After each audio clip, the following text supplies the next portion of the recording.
sinners, and saints. Dust off those horns and halos. It's time for Alan After Dark.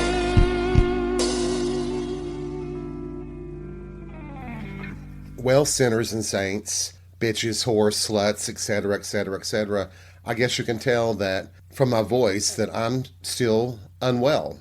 Not to worry, I'm going to my doctor and we'll figure this out.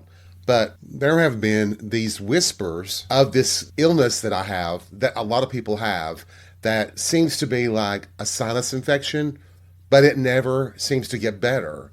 I've been sick for over 2 weeks now, and I've never had a sinus infection last this long.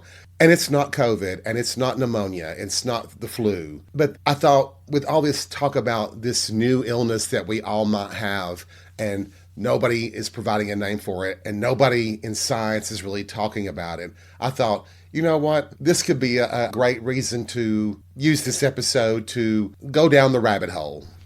I thought tonight, let me share a conspiracy theory that I actually happen to believe is true. It's my own personal one, so the only person you can blame is me. What is this conspiracy theory? Fasten your seatbelts because it's a doozy. Here we go. The conspiracy theory is the right wing in this country have a strategy called Project 2025 that is actually designed to kill off the poor, the elderly, and many different minorities. Now, what I'm going to do is I'm going to provide you what I'll call evidence, and you all can judge for yourself. You're probably saying, wow, that's pretty harsh. That is a really terrible conspiracy theory to believe in. But I think I can put the pieces together to make you actually, if not believe, at least suspect that there might be some truth to what I have to say. So are you ready? Here we go.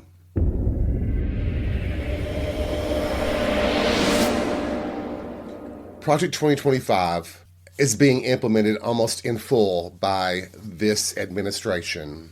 And when you start digging down into that philosophy, you'll notice that it really does very much connect with what the fascist philosophy is, the Nazis in Germany in the 30s and 40s in particular.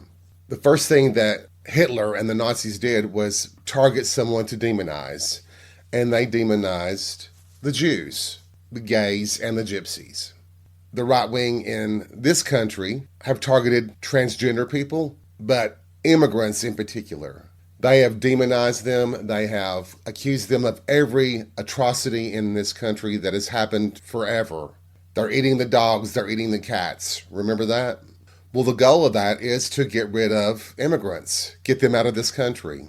What that does, though, is it affects our economy from top to bottom. You're talking about farming, construction.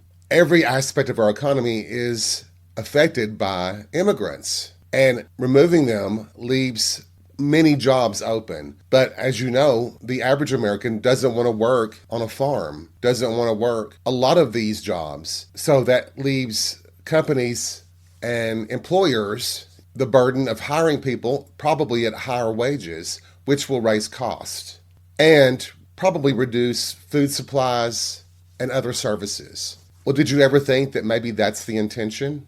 The intention really is, based on Project 2025, to raise prices, to make things unaffordable, to reduce food supplies.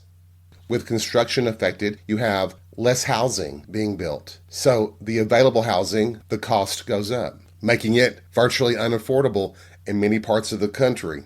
Then you have the right wing in this country, based on Project 2025, wanting to cut Social Security, eliminate Medicare, Medicaid. Who do those programs help? They help the impoverished. They help the elderly. They help the needy. They help children. And what would be the consequence if those programs were eliminated? You would have people going without their basic needs. They would be unable to afford potentially their mortgage payments, their rent, food, medicine. Speaking of medicine, health insurance. The right wing refuses to renew the subsidies for the Affordable Care Act or Obamacare, meaning that health insurance premiums are going sky high. The costs are doubling, tripling, quadrupling, even higher than that, making health insurance unaffordable. Well, what happens when people can't afford health insurance? They no longer purchase the health insurance. They will go without medical treatments that they can't afford. That leads to people becoming sicker and sicker. Installing an anti-vaxxer at the Department of Health and Human Services, gutting the CDC, eliminating protections at the FDA, eliminating requirements for vaccines for children, which will lead to children becoming sicker, which will lead to people in general being vulnerable to bad drugs, bad food.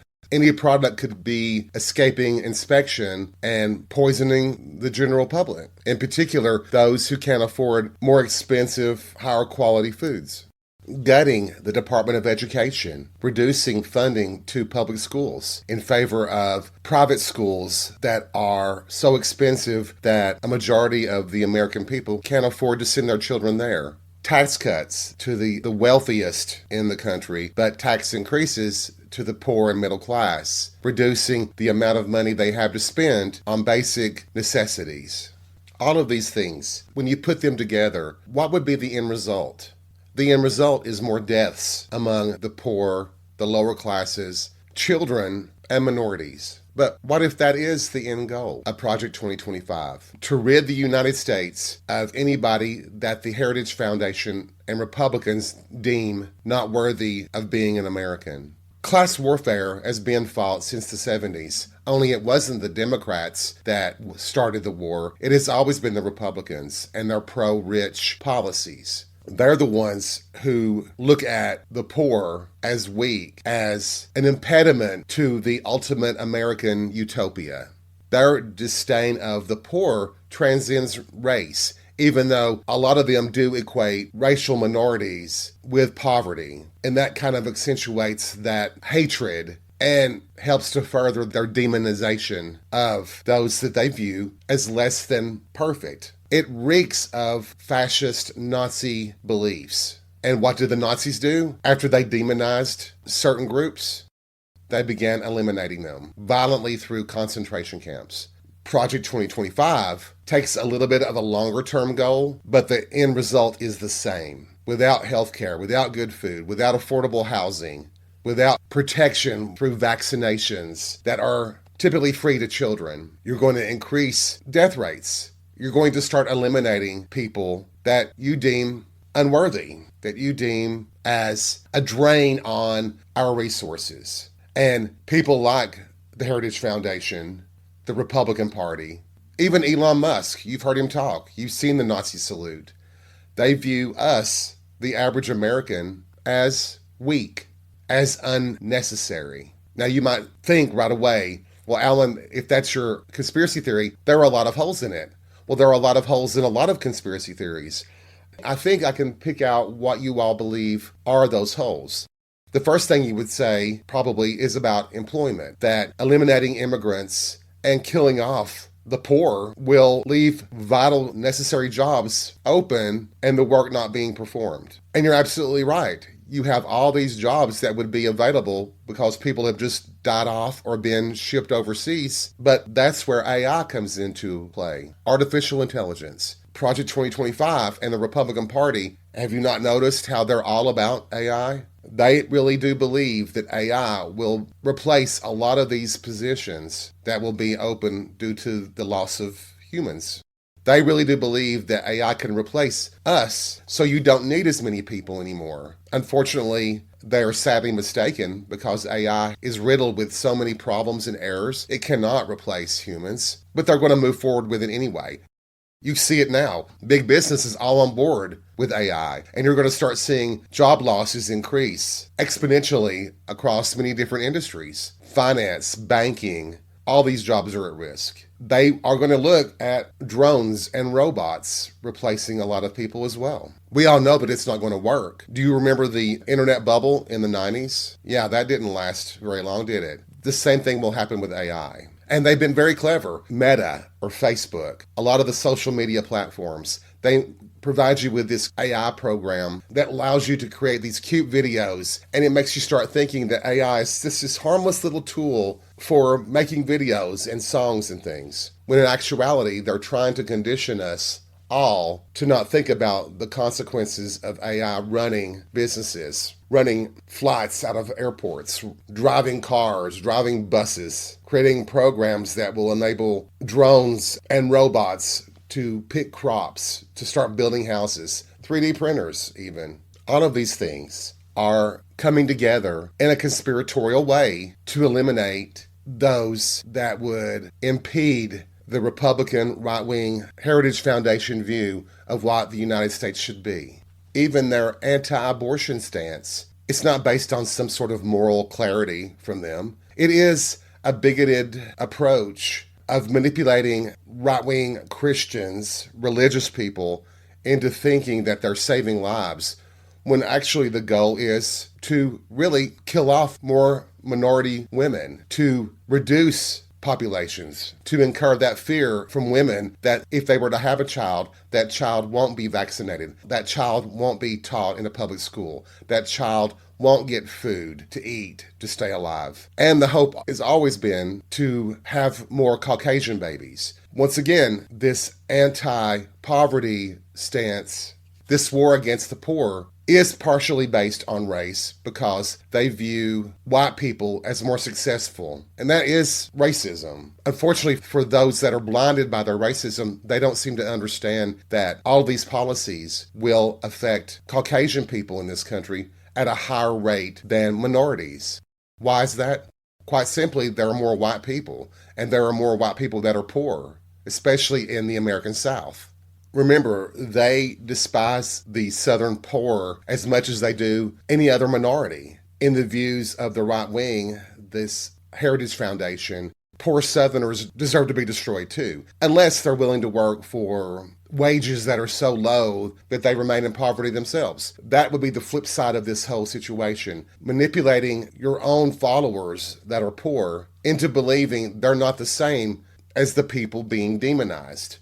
If you can convince the poor that all their problems can be blamed on immigrants, transgender people, homeless people draining services from you, then you'll have willing slaves right there, blinded by their own hatred, not understanding that they're being exploited and used and abused. That's why terror groups like the Ku Klux Klan, the KKK, are connected with religion, Christianity in this country, especially in the South.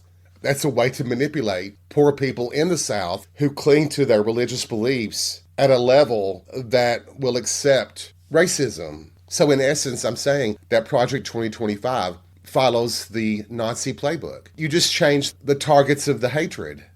That's it. And I do have this image of the Heritage Foundation, the people behind it, and the people that support that as these ivory tower people who believe that they can live in these gated communities, isolating everyone else out, while they collect the rewards of a massive military, exploiting other countries, stealing their resources, and that there's not going to be a backlash. They don't seem to understand that the poor pay more in taxes. With them gone, the federal treasuries will be a lot more empty than they are already. Our military is made up of a significant number of minorities, African Americans, Latinos, women, even gay people. With those eliminated, you have a smaller military. Now, I know their belief is that drones and robots and all that will take the place of humans. They don't seem to understand that history has proven their philosophy wrong over and over again. But what's going to stop them? Nothing so far. And they have every intention of following through with this. And I think, well, like most conspiracy theories, I've tried to lay down evidence that points to my conclusion. The only way to prove that I'm right is to wait it out to see what will happen over the next 2 or 3 years. I'm hoping, though, that people will wake up and not just wait around and watch it happen. Unfortunately, we already see these pieces of the puzzle falling into place. My view does come off as extreme, but when you put these pieces together and you start thinking about it, it's scary. But it also absolutely makes sense, doesn't it? Having a country that has a superpower military that will go out, steal resources from anybody else that they want for the benefit of the elites. And that is not senior citizens, it's not gay people, it's not transgender people, it's not poor people. it's not minorities. Just imagine if all that I've just said were to come true, that huge swaths of the American population would just die, and that would be the poorer classes. Initially, after everybody was gone, it would look good probably. And they have this belief that AI is going to just fill in all these gaps. But time is a teacher in ways that theory can't prove or disprove. Over time, you see the results of these types of approaches to controlling society, shaping it in the way they want to see it. I just don't understand why people never learn from history. So you might be wondering, after ranting and raving like that about this conspiracy theory, going down that rabbit hole, well, what do I think would happen if it did occur? Well, like I said, it would look good probably initially, but AI would fail. It could not take the place of humans in quite a few jobs. Robots aren't going to be able to do it either. The cost would be substantial. You won't have people then to do these jobs. I mean, jobs that the poor feel, that rich people would never touch. And let's not forget the alienation of immigrants, the outrage that other countries would feel toward us that could cut off trade, isolate us in a way that we can never recover from. Suppose Canada closes their border. Suppose Mexico closes theirs. No trade or anything. Where do we get food supplies? We're having to import them from other countries because we have no one to help harvest the crops. Farmers are out of business too because they couldn't keep up their mortgage payments, their equipment repairs, etc. Big business takes over all of farming, and they will sacrifice quality, safety for profit. Everything, in essence, in the Heritage Foundation version of what America should look like is all for profit. And how often does that fail? You have a much more diminished country that basically is run like a business where they don't give a rat's ass about people or even how it might appear to the world. How vicious and cruel this version of capitalism, which really does take a lot of its theory from evolution, Darwinism, survival of the fittest. But what happens to you then if let's say you've survived and you are in this new society where the poor are eliminated, and all we spend money on is to try to keep electricity, water going, the roads passable, and a massive military. Even that will be challenging because minorities make up a large portion of the U.S. military. So you could have diminished military numbers. You would be, I guess, hoping that you could replace soldiers with drones and that somehow AI could take the place of some of the military war machine. I don't know. It would be a very different country that would not be able to sustain that type of big business mentality for long. It would fail. There is a balance to everything in life, and that includes governments, ideologies, whether it be capitalism, socialism, communism. They all can be exploited, and we see capitalism being exploited tremendously these days. It's just unfortunate that so many people are not paying attention, have not opened their eyes to the reality of what does appear to be happening. Now, I hope I'm wrong, but you know what? In a couple of years, we'll know if I'm wrong.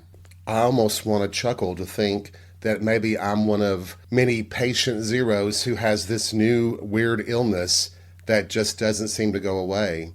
I do believe it's a product of climate change and our volatile weather. This is January, and we are having amazingly warm weather for January. It's very uncommon to have such warm weather for this long in the winter months. And yes, I do believe totally in climate change. And even the right wing will say that they believe in climate change. They just don't want to point the finger at humanity, that we aren't the cause of climate change, even though we can see from the increase in human population and industry that clearly it's a factor in pollution, which causes the greenhouse effect, et cetera, et cetera, et cetera.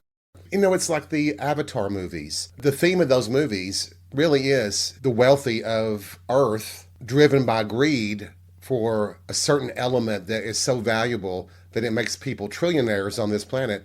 They will stop at nothing to obtain that element, whether it means destroying everything on that planet, including the people, or convincing people that they're there to help and not exploit. It's the same thing with what's going on with Venezuela. We all know that's about oil. It's not about freedom or anything like that, because Republicans, the Heritage Foundation, they don't believe in freedom. They believe in greed. So this blind hunger driven, this diving in headlong to steal those resources from Venezuela, they're clearly blinded by greed. I mean, it's just absolute greed for an industry that really is dying on its own. I still can't understand why BP and Chevron and Exxon and all them don't jump into wind and solar. They could be on the cutting edge. They could be the companies doing that, making the profits from that. But they've decided to stay with fossil fuels, and it feels like with, say, Blockbuster Video, they did not move forward when they could have adapted their business model for streaming, and instead of having Netflix, we could have had Blockbuster streaming. But they hung on to the old types of technology, and they're out of business. That's what, to me, it feels like it's happening with the oil industry, the petroleum industry. And they're providing an American government with enough money, bribes, to get their way. I just know, though, that, once again, history teaches us that lesson. It's going to go as well in Venezuela as it has in Iraq, Syria, Afghanistan. Every nation that we've toppled and tried to run, we've destroyed. Venezuela would be no different. But if you believe that taking all these resources, eliminating the poor, eliminating immigrants, it will drive a society more acceptable to those that are in power, you're not going to pay attention. You won't listen to other opinions. You won't listen to even facts, the warnings that tell you that this won't work. Boy, does that not sound like the American way.